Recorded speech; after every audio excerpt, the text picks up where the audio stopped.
Hi everyone, I'm Annabelle de Vries and I'm the Programme Director for the MSc Sustainable Development at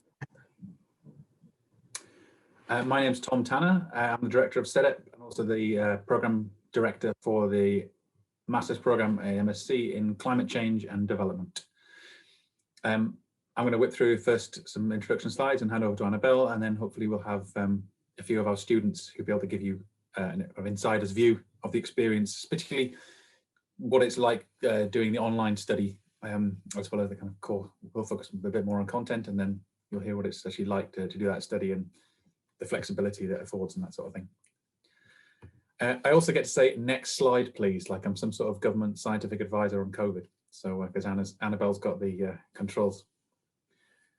So SEDEP's a teaching and research centre within Development Studies Department. It has a long history of distance learning way back 30 years ago, back in Y College, looking at natural resources and agriculture.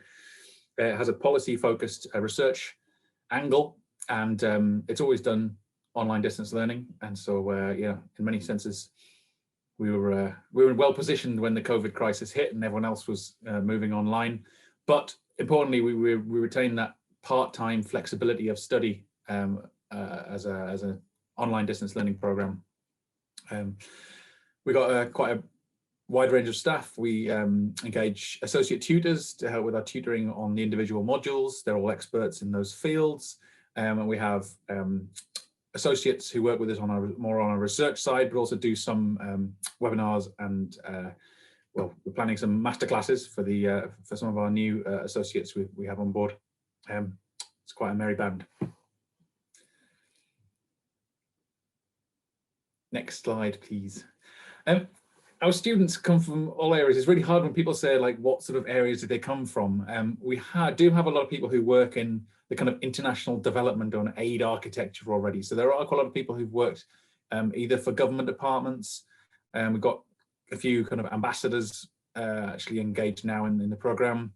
People working for foreign affairs departments, aid ministries, and multilateral agencies like the development banks or the Green Climate Fund, as well as NGOs, which I think you'd expect there's people who are working in NGOs either who want to further their knowledge of climate change and sustainability issues, or they want to move laterally within that organization. And then we have some more finance-based people who haven't really worked on climate and want to move into the climate and sustainability areas, but recognize that they're already working on kind of risk management or finance. Some people are engineers. We've got some meteorologists, people who are working with young people's organizations, such as the International Young Democrat Union. So yeah, it's quite a heady mix. And there are people who are green and straight out of undergraduate and feel a bit intimidated, but actually you get to learn a lot through your interaction with your peers, and particularly the online discussion forum, giving examples. A lot of people are using the real life examples from their own work and experience, and countries, right? So everyone's from all around the world. Literally for us, it's a nightmare headache because it's all different time zones, but it's quite a strong mix, and it's fantastic. Next, please. So why would you study climate change, sustainability and development at SOAS? Well, we start with a kind of SOAS perspective, which is around structural injustice, and also the need for kind of us to develop more radical agendas and challenge policy by incorporating some of those perspectives that might not be presented otherwise. So we work with the decolonization agenda, and our starting point is global inequity and injustice of climate change and sustainability. At the same time, we are not purely tailored towards the learning around the academic debates only, and we recognize we're trying to prepare people for that growing job market in climate and sustainability as well. So some of it's more technical and applied and practical and policy focused, as well as those underlying conceptual debates and academic debates that link human society relationships. Our program has experience. It's much more cost efficient in terms of slightly cheaper than some of the face-to-face master's courses you can choose, and it's much more flexible. So you can work in your own time. There are very few timed activities, and where we do run those kind of webinars, you don't have to participate at the time. They're recorded. You can send in questions in advance, and we tend to run things multiple times to cope with different time zones.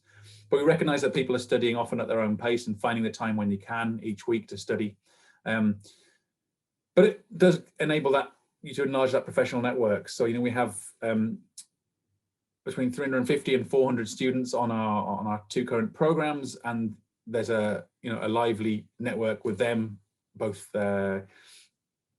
helping you with careers, but as I say, also providing you with experience from their work.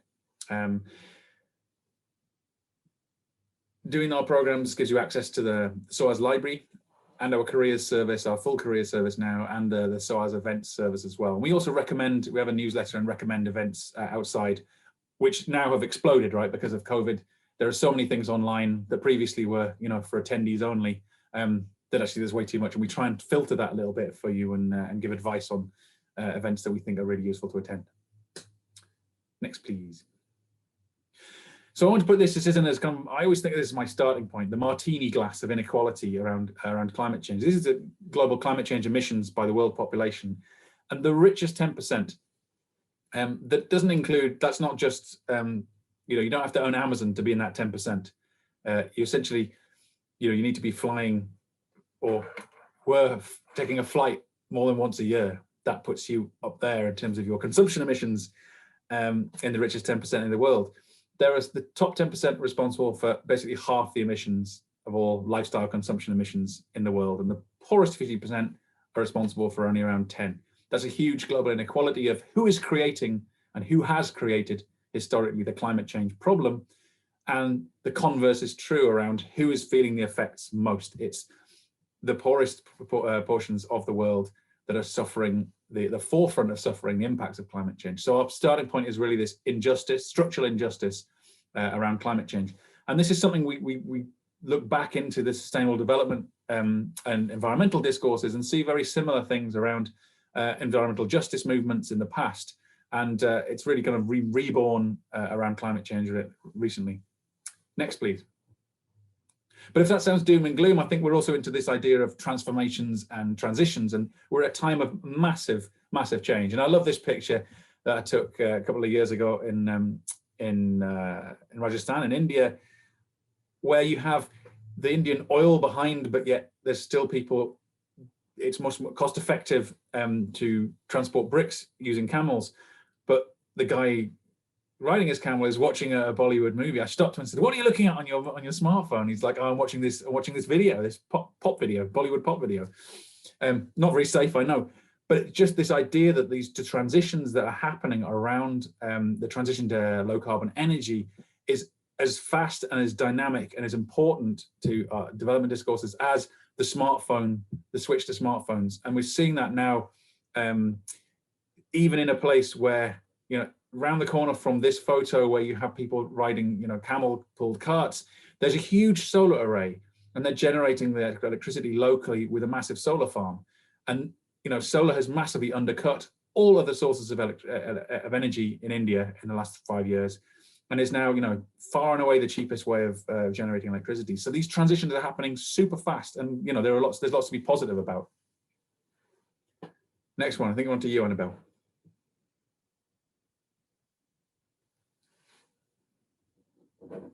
You're on mute. Annabelle, you're on mute.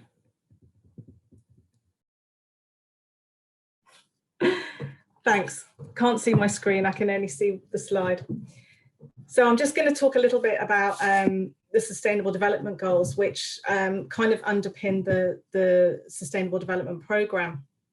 The 2030 Agenda for Sustainable Development, which was launched in 2015 to end poverty and reduce inequality, comprises of 17 interrelated and interconnected goals, which I'm sure you're all familiar with.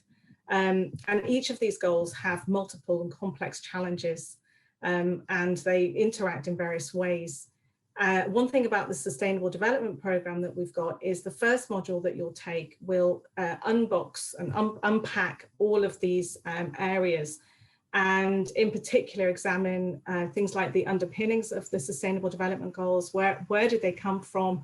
What is the concept of sustainable development, and its sort of foundations in terms of its theory and conceptual understanding of it. But also we'll look at some of the different approaches that have been used in order to address some of these goals. For example, circular economy, and perhaps some more alternative approaches such as the eco-socialism and green radical political thought. But this core module also tries to look critically at the indicators that we use for sustainable development and how we measure the success of sustainable development. And never has this issue been more prominent or more worrying than it is today. Even before the global pandemic arrived on our lands, we were not meeting those goals, and we were very, very far behind in all of them. And now those any advances that we were trying to make up until last year have now been stalled even more, particularly in the goal number one of poverty. Now, for the first time since 1998, poverty is set to rise, particularly in Southern Asia and Sub-Saharan Africa. They're expected to experience the worst levels of poverty, extreme poverty. And this goal interacts with goal number 2, which is zero hunger. And food security is increasingly a major concern. We may have been very worried about it in some areas of the world in terms of when COVID hit. There was a lot of worry about global supply chains of food. But it's not just about whether you've got access to food, it's also about whether you have access to nutritional food. And 9% of the global population are undernourished. This is a figure that hasn't changed since 2014. A figure that has changed is hunger, and that has got escalated to 60 million since, increased by 60 million since 2014. And food insecurity interacts with goal number 5, which is gender equality, and majority of people experiencing food insecurity are women rather than men, and that goes for every region. So these intersecting and cross-cutting themes are quite evident, and it's often been described as the pillars for society.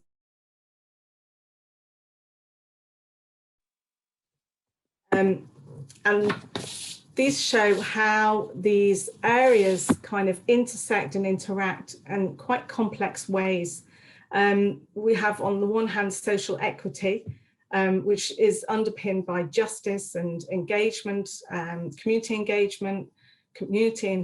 cohesion and welfare, ecological balance, which involves ecosystem diversity, resilience, equilibrium, cultural vitality, which encompasses well-being, creativity, cultural diversity and innovation, and of course economic viability, which requires stable and growing economies, decent wages and affordable basic needs.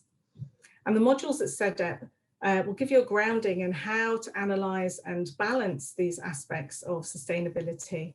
We cover sort of perhaps more technical sort of environmental topics such as global environmental change, and then we also cover the sort of social side with social protection, food security, and urban sustainability, amongst others.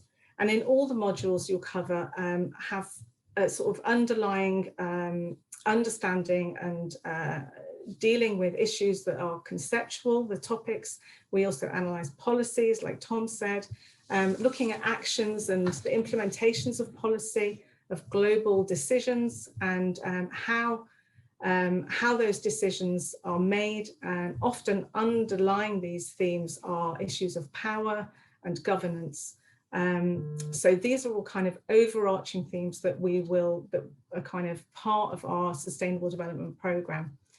Actually, whilst you're we'll just move on. Whilst you're taking either programs, we have shared modules which we can discuss a little bit further.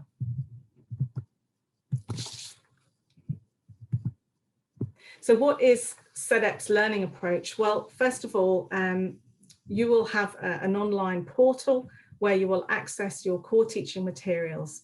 And these teaching materials are presented as PDFs, which you can download at any time.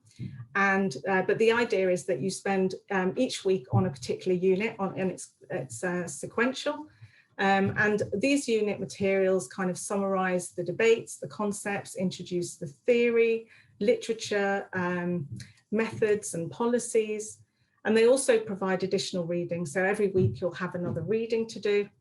And at the end of each week, you'll have self-assessment exercises to see how you've understood and sort of digested the information. And aside to that, we also have these online discussion forums, and these make up part of your assessment as well. We begin with a critical reflection and a peer review, which basically allows you to really focus in on one of the readings and get to grips with what it's like to write and read critically.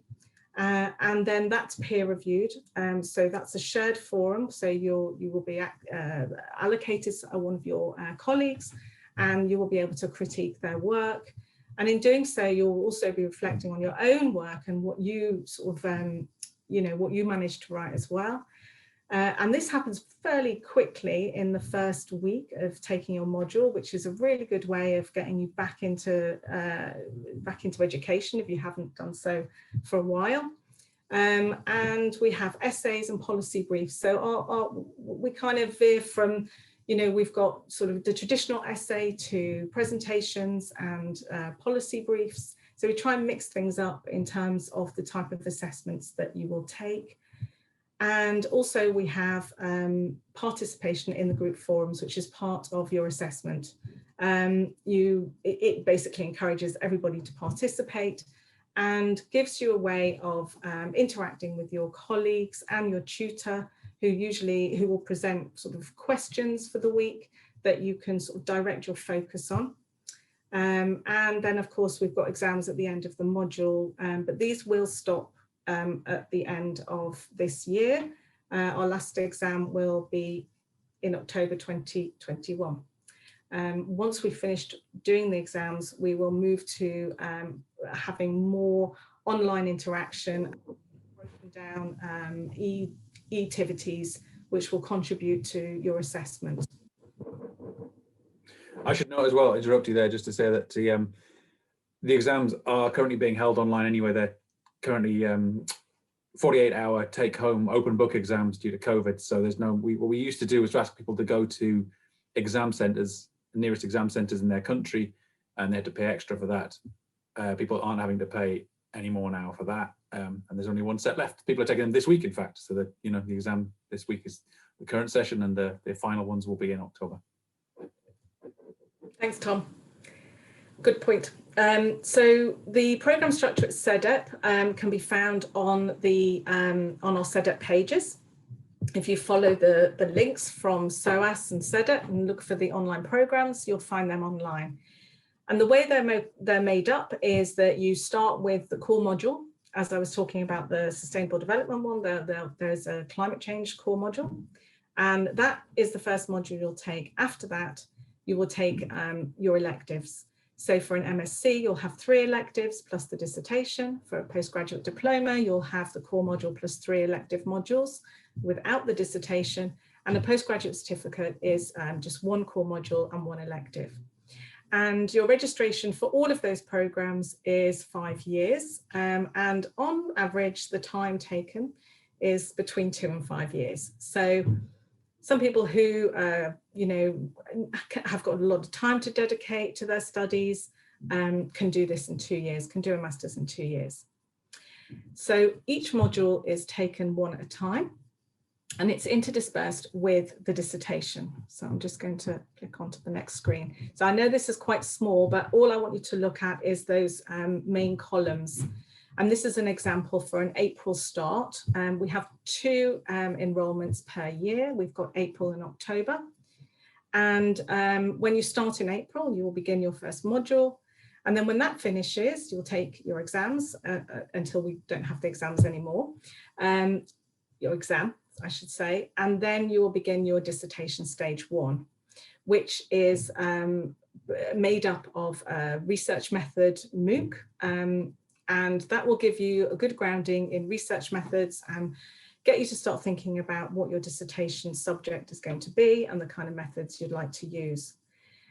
Then you will go into your second module, which will be an elective, and then thereon, as it follows, your module, your dissertation stage 2, which will be sort of you getting to grips with your making your assessed proposal for your dissertation, and then your module 3, followed by stage 3, and then module 4, followed by dissertation, final dissertation. And the reason for doing this is because all of your modules contribute, your understanding contribute to those elements of the dissertation. And it also allows you to kind of start engaging with your dissertation a lot earlier on than perhaps used to be in a sort of traditional way where you would do the entire master's and then you'd have a few months to do your dissertation. So you're constantly engaging and reflecting and working on your dissertation, even though you've got these kind of defined moments where you'll be interacting much more with your supervisor. It is expected that you'll be kind of mulling these ideas over and making notes and carrying on reading as they complement your modules. You'll also see that when you begin your first module, you will also pay for the first module and the dissertation. And likewise, when you do your second module, you'll pay for your second module and the second stage dissertation. So this is how the program is structured as a timeline. So for the Understanding Sustainable Development Programme, you'll see this is just a screen grab from the website. You'll be able to see that not all the modules run every single session, but within those 2 years or more, you will be able to take any one of those modules. So the first module, Understanding Sustainable Development, that runs in every single session because it's a core. Thereafter, the electives you have to take either in the October or the April.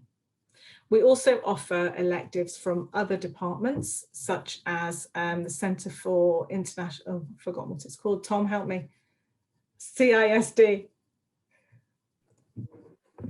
International Security and Diplomacy. Security and Diplomacy, thank you. And then Politics of Gender and Feminisms in Development and Understanding Violence, Conflict and Development are offered through Development Studies. So I'll just let Tom talk through the climate change programme. There's a similar list of electives there, but within the climate change programme, we ask that you choose not only the core, but also at least one of the list A modules that are more climate change and development related. So adaptation, low carbon development, or energy and development. So the difference there is that low carbon's more about those earlier transitions and the development context, and the energy ones are more for the more advanced economies and those kind of energy transition questions that they're facing, from moving from an existing high carbon energy mix with quite a large scale provision and big grids, and how they can transition, whereas the low carbon is more from a lower starting point and the ability to leapfrog and with technology. And then there's again the same list of options that are taken, and we take those, we calendarize those rather than running them just on demand, so that you can plan your studies in advance. The ones from the other departments are based more on demand. Global Public Policy runs every session, but the others are based on demand. So they're normally run in those sessions indicated here, but we caveat that with it does require enough sufficient students to actually demand those. But as the numbers are rising in those departments, they tend to run as scheduled there.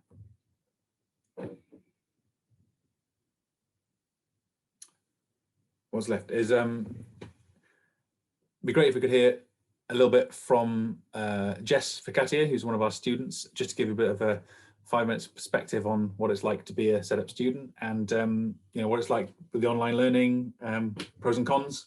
Jess, are you there? Yes, I am. Hi. Sorry if I'm confusing people by saying that I'm Thomas Tanner. I'm not. I'm a student. I'm technically a former student. I've now finished, haven't officially graduated, but I've come to the end of the program, so I can kind of give the perspective looking back as well. So I work full-time as a fundraiser for an international development organization called Habitat for Humanity, and have done since the beginning of my time at SOAS. My reasons for choosing SOAS in this course, I did a little survey of kind of friends and contacts within the network at the time that I was selecting, and across kind of various locations, SOAS came out as a very well-known and well-recognized name. So really, that was my main reason for going for it. The other reason was obviously it was online and the flexibility.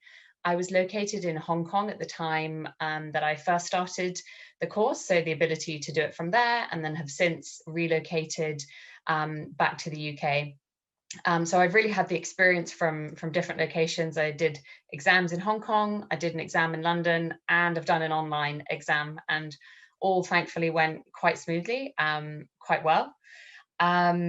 What else ought I to share? Yeah, I'd say probably the top thing that I've really appreciated that has been mentioned is the quality of the peer learning. There are really some experts on the program, which can go from being quite intimidating when you feel like some of them could practically teach the course. But actually it's very impressive and it's very helpful. I did an urban sustainability course, and there was someone who worked for some part of the UN in New York, and her contributions on the forum were just, I mean, professional level, like really top level, which is extremely helpful when you're trying to get that level of knowledge, and that's really encouraged on the forums to go back and forth, to share ideas and critique, both in the way that you're assessed, and then also kind of on the more informal side, and that was also really helpful for my dissertation. So I did a dissertation on gender and shelter, and the supervisor who was selected for me was not specialist in that topic, but there were many other people within the course who were, and who could connect me, and who knew a lot about the process of writing a dissertation, but also could help me with contacts. I don't think there's anything else that I can share at this point. If there's any questions that come up, I'm happy to respond to those. Brilliant. Thank you very much, Jess. It's fantastic. You're welcome. Isaac also is an online current student and a student rep. Always good for a view. Isaac, are you there? I am. Let me just make sure everything's working. Sorry. How you doing? Hello, everybody. Like Tom said, I'm a current student. This is my third year, I think, now. I really enjoy the course. The flexibility of it and the kind of being able to fit it in with my life, personal, whatever's going on at the moment is really enjoyable. You know, I've lived in Nepal, I lived in the UK, and now I'm living in Poland. I've been able to study at all times, kind of while things of COVID are happening, while I'm moving countries. That's been a very kind of plus from my end, the kind of flexibility. The other things that I've really enjoyed is the kind of academic, being always stretched, always enjoying the next week's chapters, always enjoying the reading that's being provided, and then kind of learning how to apply that in real world thinking is one of the things that's I've really enjoyed about the course. Other things is the kind of academic ranking of it. You know, I chose SOAS on its world rankings and its prestige, and I've been able to use that beneficially to my kind of professional career. Are some of the things that I really like about the course. Yeah, and the interactions. I know people around the world from this course as well. I know someone in the Caribbean, I know someone in the UK, I know people in Nepal that have been doing this course. So it's kind of the linkages that I've been able to stretch from this course are global. Yeah, if there's any other questions that you want to ask me as a current student, I'd be happy to answer them. Yeah, I think that's everything from me. Brilliant, thanks, Isaac. Kim, if you're there, I'm conscious that there are people who need the link to the international development webinar rather than ours. If you can just post it onto the Q&A. Yeah, I've just added just a comment into the Q&A. So that one will be running tomorrow, and I'll just get the link to post in there. This one's far better. So what are the requirements of the dissertation? Oh, well, Annabelle's dissertation convener extraordinaire, so go for it. Well, with requirements, oh, I've taken us back for some reason as I'm trying to look at the questions.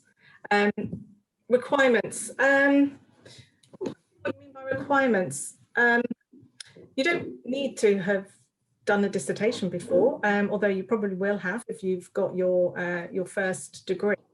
I think the requirements are an interest in a specific subject, a passion. I think actually that's probably the best thing about doing a dissertation, because it gives you the opportunity to really study in depth about something that you're really passionate about. And we have a lot of students that actually this year seem to have really flown with the fact that they have not been able to do face-to-face interviews, which was a very big thing for FEDEP students because we're all over the world. And this year has been a really tough year because that wasn't allowed. And the impact, although right at the beginning was quite worrying in terms of students having to, rethink their dissertation approaches and methodology, it has come up with incredible results, and the innovation and creativity that people have had in looking at data and secondary data, secondary sources, and doing virtual interviews and focus groups has been extremely high quality actually, and we've got a few people wanting to publish their dissertations. But in terms of the requirements, I would say you need to you need to do a certain amount of work with your first part of your dissertation and really get to grips with dissertation with research methods, and have a really solid interest in a topic that will take you through those 2 years. But yeah, I hope that answers your question. I'm not quite sure if it hasn't. I'm just going to look at the questions again. I mean, the requirements, in terms of requirements for dissertations, coming up with an original topic, it doesn't have to have primary research. It could be, doing an analysis of policy documents. So we just had a really good one that was done on reviewing all the different international development organizations, the way that they were measuring resilience as an outcome, but looked conceptually and practically at, or screened across all those different the different agencies. And that was all, with no interviews, just all secondary literature, which worked well in a time of COVID, but it was done really well. You can do really good desk reviews on innovative subjects. And what we encourage you to do with our supervisors, we'll always be encouraging you, like, where is your data source? That's the important thing. You've got an interesting question, but what's the source of data that you'll use to analyze it? Another question on how we choose the supervisors, to have a pool of supervisors across different subjects. So particularly the split in climate change, for example, between those who are working on impacts, disasters, adaptation, and those who are, and resilience, and those who are working on emissions, energy, and the mitigation side of things, but also on international policy as well, policy and politics questions.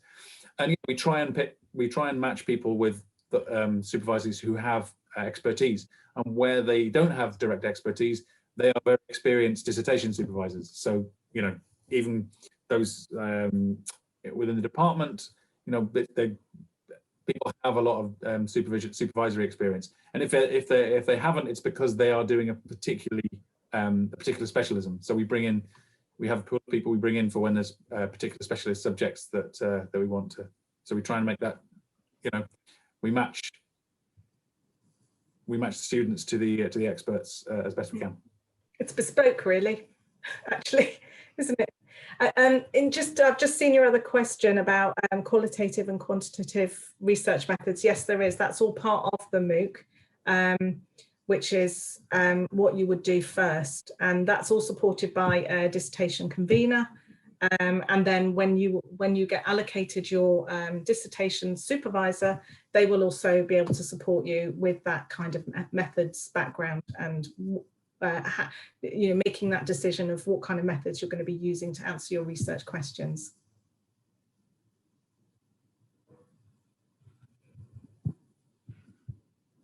I can't see any other questions. I'll just have a look.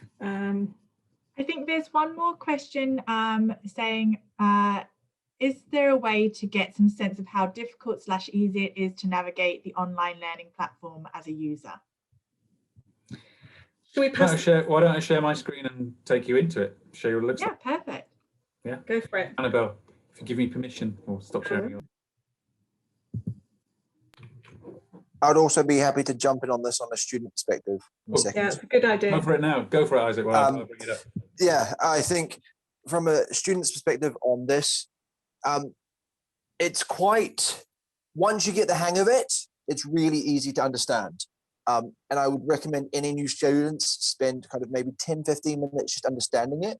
And then it's really kind of intuitive and easy to use, especially when kind of all assessments and everything is done through the portal. Yeah, I have had no problems once you know how to use it. And that's why I mean spend 10 minutes, then it's easy. That's from my perspective. It's a very common framework platform that's used called Moodle. I mean, it can be a bit clunky, but once you are, within half an hour, how it works. Oh, wanted me to re-log in. And so each module page will have some information up front about, just to remind you of what it's all about and when the deadlines are, as well as on a calendar. Here's tutors, there's announcements in the discussion forum, and important information around the exams and study calendars and that sort of thing. Then the textbook, key readings, the introduction, and then unit by unit, the core course information and so each of these PDFs will have the readings and there's some examples, though slightly outdated examples on the website when you click on each module page. And so, yeah, it's a mix of text and exercises for you to test yourselves, and videos and links to external sites. And that's mixed with these discussion forums. So there you go, they're lively, right? There's 61 unread posts because there's a final week or all discussion around the exams. Yeah, it's all the final week discussions here. So at risk of giving away people's names, probably shouldn't be doing that. Yeah, there's a whole set of discussions there. So each week there'll be a discussion around a certain theme. And you put into some, smaller groups so that you can do that group work. Yeah, that's how it looks. So it's not. Can I just say, Tom, just if you want to scroll down, I did have a question recently from somebody on an email about how they access the materials, and a lot of online courses, you do it online and you just click and you click next and you click next. The difference here is that everything's available as a PDF, so you can download it to your computer, you can print it off, or you can just open it up and read it in screen as well. So you can be anywhere in the world and take it with you or stick it on a flash drive, and I think that's a really useful thing if you don't have very good internet as well. Exactly. So we can embed videos in here, as you see there, and webinars and so on can be embedded into this and downloaded. So you can, it's important for maybe not in snowy New York, but in places with weak bandwidth. That's a consideration. And I think there's another question about, you mentioned that there are occasionally optional live webinars as part of the program. How frequent are these? Well, it's something. Am I still unmuted? Yes. it's something we're increasing the numbers of now. So in our old programs, we're moving to now is to have those webinars to help people, particularly with the assignments, so that they can interact and have question and answer around the assignment questions and how they can draw the module materials and their learning into those assignments, because that's the most critical point where people really, are looking for that help really with the how to pull it together and where the particular critical advice is needed. And obviously on the dissertations as well, people having one-to-ones normally on Skype and Zoom with their supervisors too. So there's interaction there. And But what it's I more might limited. add, Sorry, go on.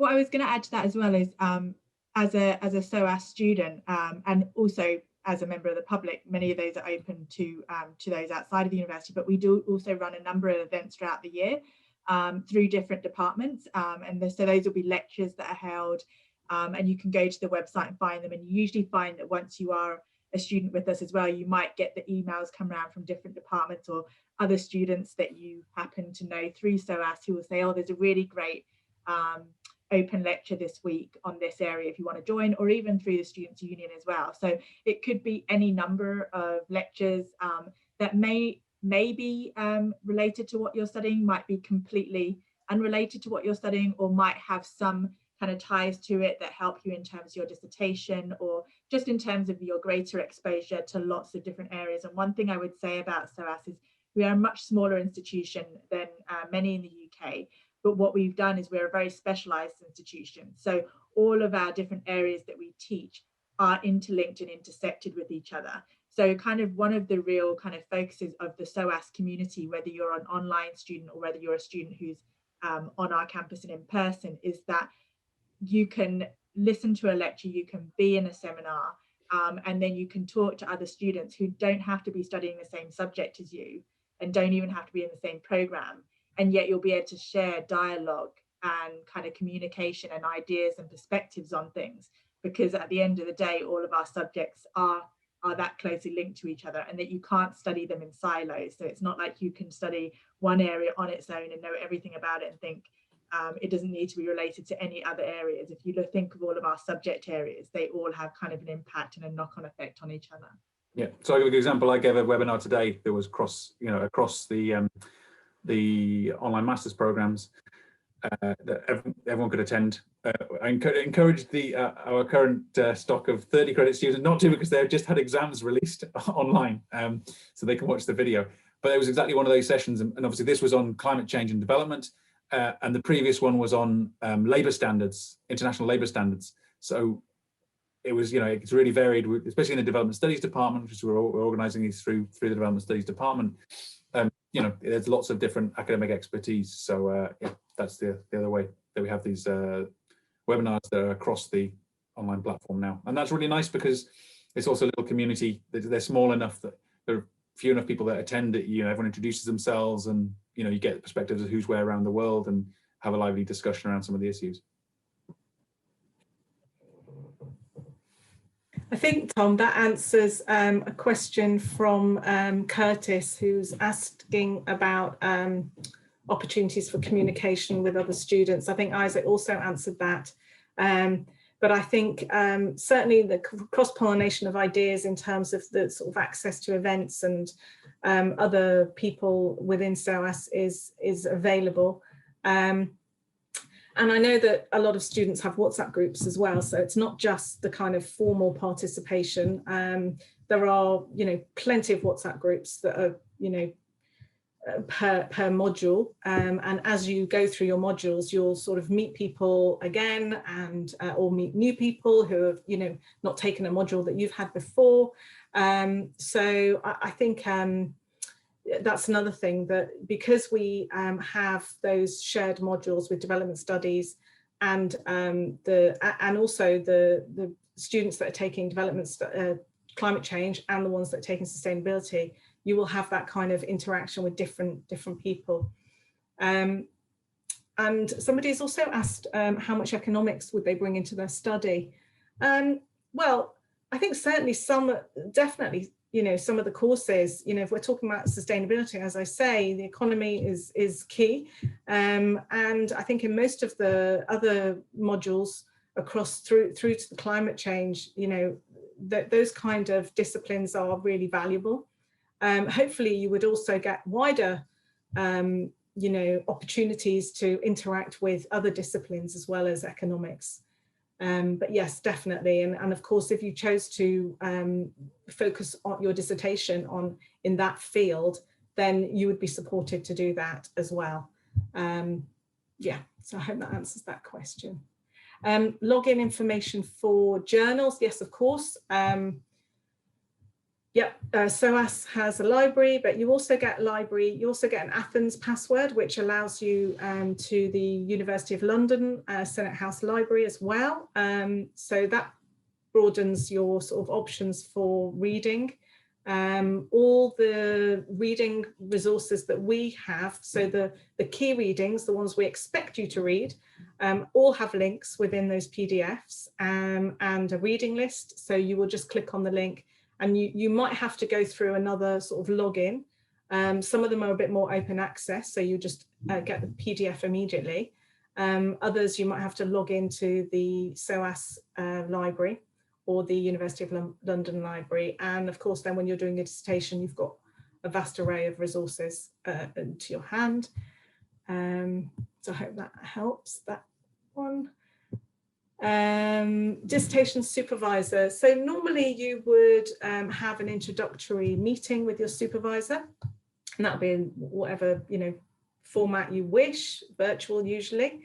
So, you know, Skype calls, and that will really sort of help you discuss with your supervisor your ideas. Supervisor will be able to sort of guide you, and then you will have probably another meeting with the supervisor when you're about to do your do your draft for your or your midterm. You'll have a midterm report. So really there are these sort of moments within those 2 years that you have to hand in some work, and you will have that meeting with your tutor to make sure that you're on track. In between that, there's probably quite a lot of emails going by, you know, discussing readings or methodology. So yeah, it's quite an ongoing process. But as I say, with that, with the timetable, you'll see that there are those moments within each session that you will have much more focused interaction with your supervisor. You'll probably not speak to the supervisor too much within the talk module period. And Tom, how much maths is needed for? I've just typed an answer there. It says fairly basic maths. It's more the skill there is probably more about understanding the science or the physical science basis of climate change. And in our global environmental change module in particular, that's really about how do we understand and study global environmental processes. So the different ways of, you know, doing dating, the different techniques of understanding those processes, geomorphological, atmospheric, the human society, the environment society interactions. So there's a bit of physical science in that, I think, more than there is maths, I would say. And same on the economics question. The economics is fairly basic. I think that's probably more mathematical than the climate change science in what we do, but it's just covering the basics of those things to make sure that people are grounded really with an understanding of not necessarily how to create a climate change model, but how they are created, how they are set up, and what the results then mean, and how they can be interpreted. So how do you deal with the uncertainty that's within them, and what generates that uncertainty, and how policy can deal with that uncertainty, for example. Great. Well, I think that we covered all of the questions that have come in. So thank you all for those great questions. We'll probably start to wrap up the session about now. So is there any last kind of we have time for one more question if anybody wants to send one in, or if the students that are with us would like to say anything else about the program they think would be helpful, or Thomas or Annabelle, if you have anything else to add before we wrap up for today. Yeah, there's one more I can see from Salvador in the chat. Just it's not in a Q&A, but it's about whether you can take all the List A courses. Yes, if you want to take all of them, you can take up to all 3 of them and the core course. It's basically you have to take at least one, so you can take all 3. And there's another one about somebody wanting to see if they can get access to physical facilities at SOAS. Kim, I think you might be able to answer that, but I'm... The answer is no, I believe, officially. You can attend external events. I'm not sure whether you can use the library in person or not. You can use the library. Yes. You just wouldn't attend any of the in-person classes, but you could attend any open lectures. Fine. Yeah, that's good. So you can attend open lectures, you can use the library, but obviously there isn't a visa requirement and provided either, so you would need to have access to the UK independent of your study. Mm-hmm. Correct. And you can always come up and say hello to us when we're in Absolutely. building. Yeah, you do welcome people who come and have coffee. We're actually on campus. And you could attend any of the Students' Union events as well. It's true. Okay, well, thank you all for coming along today. We hope that was helpful. We will have the recordings on the website, and we'll also send everybody who registered for today's session a link to the recordings as well, in case you want to watch it back. And then we do have a number of events coming up over the coming weeks as well. So if you want to check out our events page over the next few weeks, and if there's anything else that interests you, do feel free to come along to that. There's going to be a range of, again, open events that I know with different departments, such as our development studies department, our anthropology department, but all touching on kind of related areas. And so do feel free to browse that and see if there's anything else that catches your attention. Thank you, everybody. Thank you, Kim. I'd just like to say thank you to Jess and Isaac for coming along. Really, thanks a lot, guys. Thanks a lot. No problem. Thanks all. Bye. Cheers. Bye. Look forward to your applications. Bye. Bye.